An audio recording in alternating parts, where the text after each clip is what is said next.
God doesn't waste pain. In fact, God doesn't waste anything.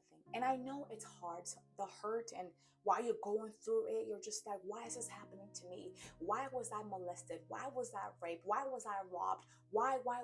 And it hurts, it stings, it's unfair. But listen, God does not waste pain.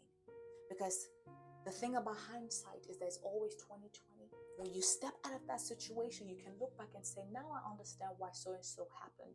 Now I understand that why I went through these things. Now I understand that because I went through this, there are people I'm able to connect to that this other person may not be able to connect to.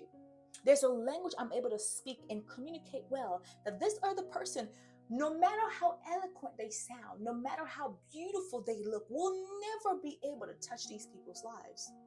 So don't waste your pain. Oh, Fa, you don't understand, girl. You just talking because you ain't been through nothing. Listen, I'm not going to stand here and pretend like I know what you're going through or what you've been through. I will never know unless my feet are in those shoes of yours. But what I do know is that there are people who have been through it just like you. There are people who will go through it just like you. So rather than take that pain and walk in bitterness because of what happened and walk in anger, surrender it to God.